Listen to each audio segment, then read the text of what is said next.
Ladies and gentlemen, we're here at HEB Park as the match against Colorado Springs Switchbacks ended just a couple of minutes ago. We just got out of the press conference with Wilmer, with Jonas Fieldberg, and with Akeem O'Connor Ward. So overall, a interesting game tonight for RGVFC. Nevertheless, they were able to hold on for a 1-0 win. But these words that I'm using, I'm not saying it because they played horrible, but because they played completely different to what we're used to seeing RGVFC play as a team. I mentioned to the players in press conference that, the team in the last couple of games tended to be a little bit more possessive of the ball, controlled the momentum of the game. Today, for the most part, it seemed like it was Colorado Springs that controlled most of the match. Yeah, and it's pretty interesting because I've seen it from the stats is that it seems like RGVFC do a better job when we don't have the possession, because it seems like RGVFC have been able to win a couple of matches where they aren't in control of all the possession possible. I know that Wilmer says that they're a possession-based team because of the team. It's true when you do see it, but sometimes with this team, with the possession, all of a sudden we end up losing games that we have all that possession. So it was nice to see how physical the game got and how RGVFC were able to shake it off and literally just play their own game. They did not get in their heads. Juan David Cabezas did stand up and got into somebody's face once, but other than that, it was pretty much standard.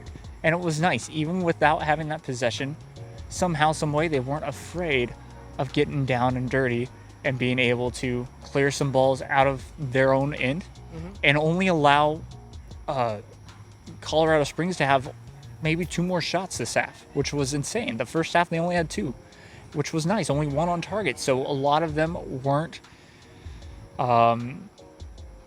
dangerous. And it was cool to see. And it was, and you can say it was surprising on paper because you see the impact, the heavy impact that players like Haji Berry, who we know from many years in the USL Championship, how dangerous he can be out in the attack. Players like Elvis Amo, who we know from last season here at RGVFC, they have a huge arsenal up on top. And really, they were nowhere to be found, which is a good thing.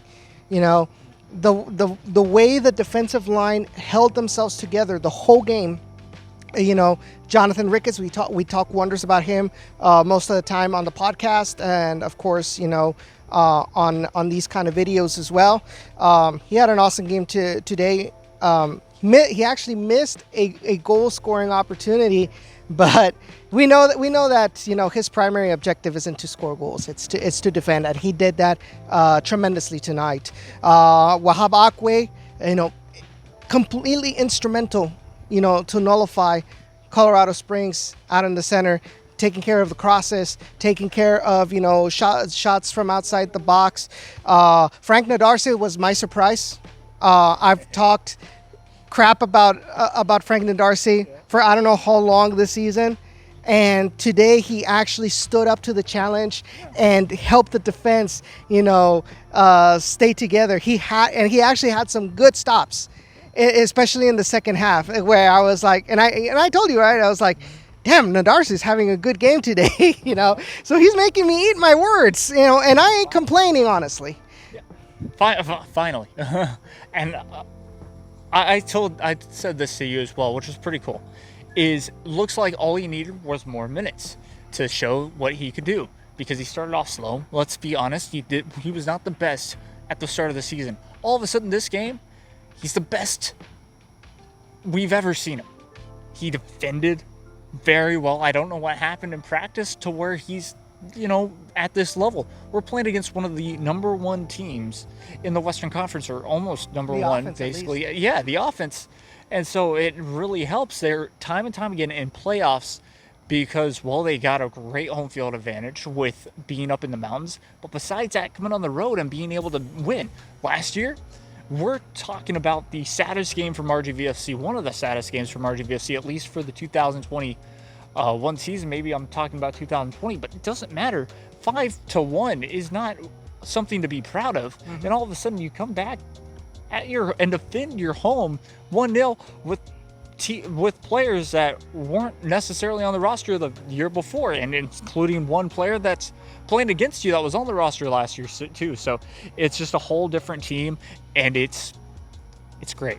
So there's one thing I have to mention, right? The players mentioned it during the week at media availability.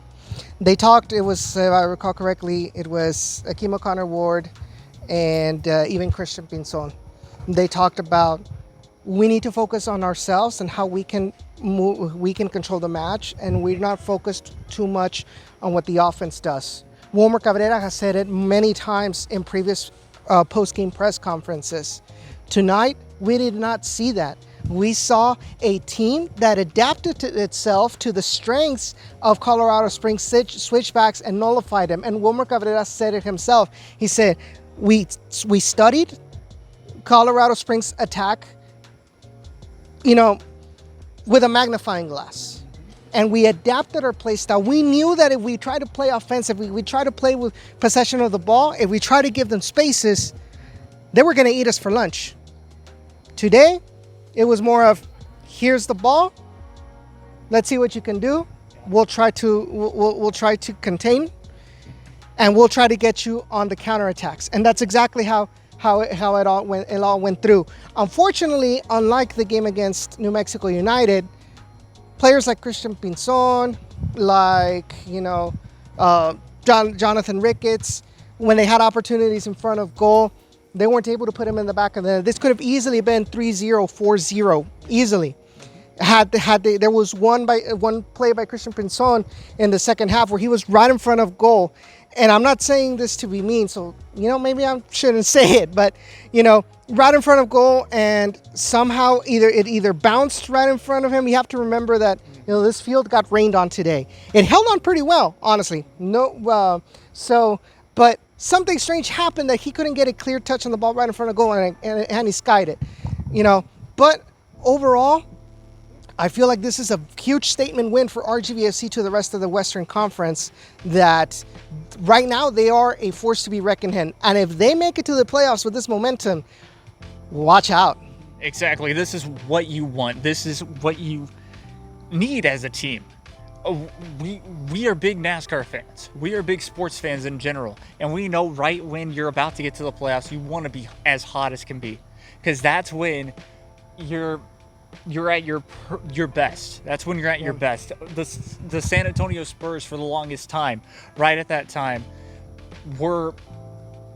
they would go through the regular season not the best. All of a sudden, right at that final month, would be the best team in the league and go on and be like the number 1 seed or the number 2 seed in the Western Conference and almost win championships or go to the Western Conference Finals several times. I say that because this time RGVFC looks like the best team in maybe not the league, because that's a stretch for sure. Yeah. But when you have San Antonio and Louisville City, that is a stretch. But right now they have the best momentum, and they look like they could be a team that could be a favorite, or not necessarily a dark horse to go to that Western Conference Finals, to most likely play against the San Antonio, unless we already play them in the second round or something like that. I know I'm speculating, but it's so true of how much advantage it is to have this type of momentum at this late in the season. Yeah, definitely. I think almost everything is clicking well for RGVFC. The defense, you're starting to see much less moments of mental lapses from this defensive line compared to earlier in the season. How many times did I say it in the podcast? This team plays solid defensively, but they just need to limit those mental lapses. And now you're starting to bear the fruits of it. How many times did I say, as coach, Wilmer Cabrera, I have patience with him because he's instilling a play style, right, for the long term. Yes, the results didn't favor them earlier, but what did I say? I said, This team needs some pieces offensively. Once you get those pieces, this team is going to click, and that's exactly what's happening. Obviously, there's still 5 games left in the regular season. Anything could happen. You have a visit to Charleston Battery on Friday, and then you come back to HEB Park to host Louisville City, I think traditionally one of the best teams in the USL Championship. Yep. So difficult matches ahead, but obviously with the way they've been playing, they're definitely not impossible to get decent results and continue looking for a chance to make it to the playoffs and get that playoff ticket. Exactly. There's going to be chances, and it's going to be great. You have to take advantage of those, especially on the road against Charleston Battery. But the biggest thing is stay healthy. Stay healthy. Being on the road to Charleston Battery, just being on the road in general, you've got to fly. Probably going to be coach. It's going to be tired legs when they get off that plane on Thursday. But besides saying all of that, it's just about recovery. Just like Jonas said, just like all the players said, and even coach said, you got to recover well and be mentally focused. In other words, we talked about mental lapses, so all of a sudden, yeah. And didn't he say, they asked him in Spanish, they asked him, Wilmer, what do you think is the biggest strength that you saw from this game? And Wilmer said, their mental capabilities. And that's basically what's been going on. They've been mentally strong. They've been mentally strong not only to avoid those mental lapses, but also to not fall into the trap, that too, but not fall into the trap of Colorado Springs tonight, who came in with the idea of creating as many fouls as they could. Sure, RGV also made a lot of fouls. I think they ended up with Toros ended up with 5 or 6 yellow cards. But even with those yellow cards, they were able to put themselves in danger of putting themselves in a in red card situation. Akeem O'Connor Ward did mention that right now in the press conference. All those videos will be uploaded to the Down in the Valley YouTube channel later on this week, so be sure to be on the lookout for that.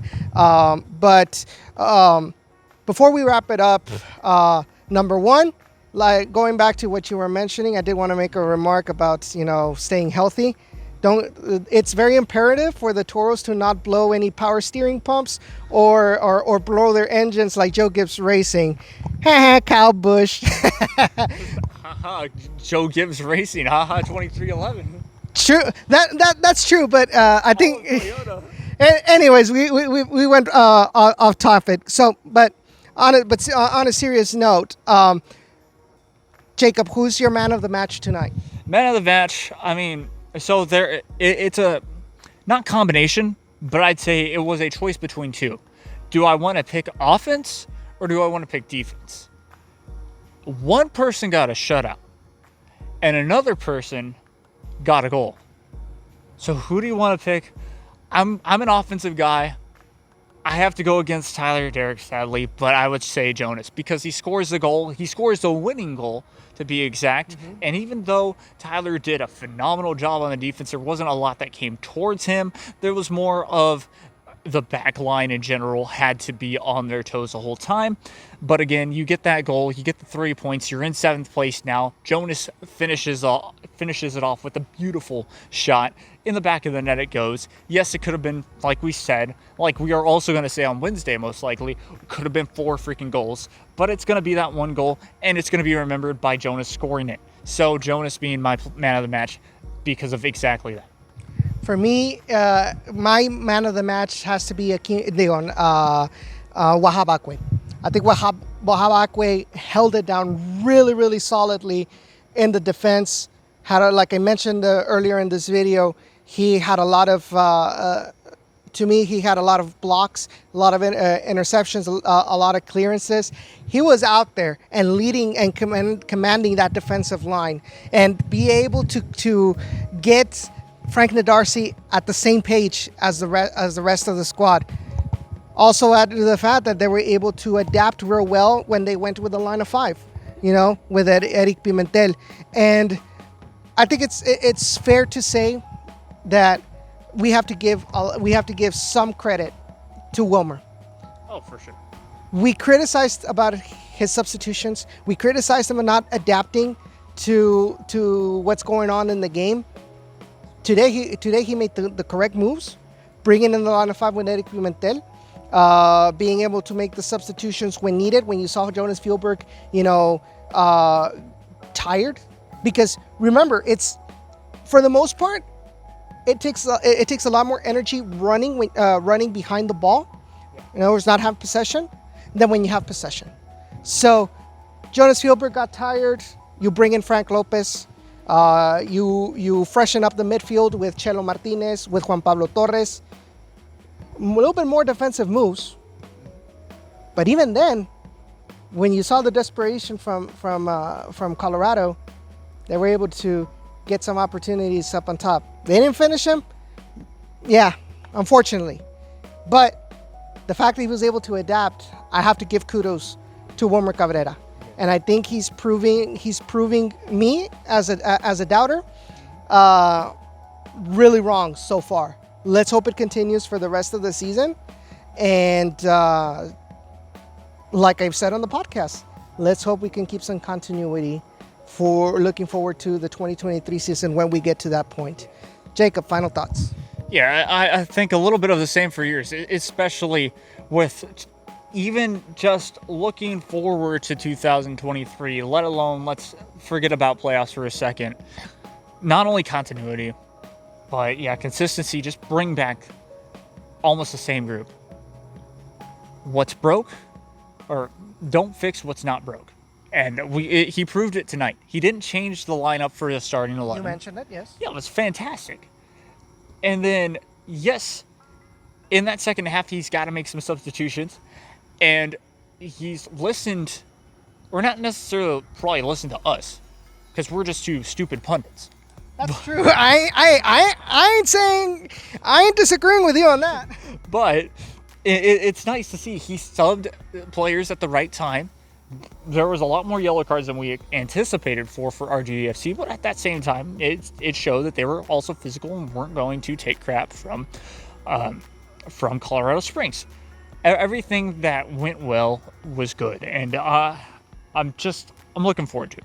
I'm looking forward to the next game. I'm looking forward to what this future holds, especially with Wilmer Cabrera proving us wrong and maturing as a head coach too, because all of a sudden he looks better as a head coach. His stock went up. His seat got cooler, which is nice. Exactly. And that is a perfect way to put it, and perfect way to kind of end what I'm saying here. Looking forward. Well, guys, it was a pleasure to be here tonight at HEB Park. Such a beautiful night. Jacob mentioned that it's a little bit chillier than usual tonight. I know we did have some rain in certain locations here in the lower Rio Grande Valley. Much needed rain, obviously. But overall, an amazing night tonight, which was capped off with a victory by the Toros. And we will be back during the week live on YouTube to record the next Down in the Valley podcast episode, where we talk about this game right here a little bit more in depth, and also looking forward to Friday's match against Charlotte Battery, a team that is already eliminated from the playoffs. But as Jonas Fjellberg mentioned, sometimes those teams that have nothing to lose and everything to gain, they can be the ones that can play spoiler on you. So hopefully that doesn't happen. Also, real quick, Edson, you just pissed off a lot of people because you just said Charlotte Battery. That's Charleston, South Carolina, bud. They are rivals. Thank you so much. It's okay, but if there's any fans that are mad, y'all know where to find me. At Ochoa_8 on Twitter and on Instagram as well. So I'll be waiting. But guys, thank you so much for watching this video. If you liked it, be sure to give it a thumbs up. Be sure to share it and subscribe to the YouTube channel if you haven't done so.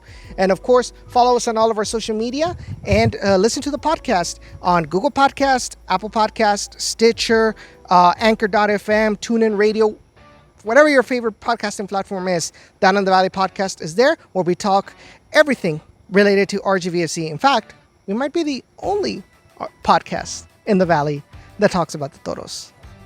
But thank you so much. Have a good night, and we'll see y'all next week in another Down in the Valley podcast episode. Bye-bye.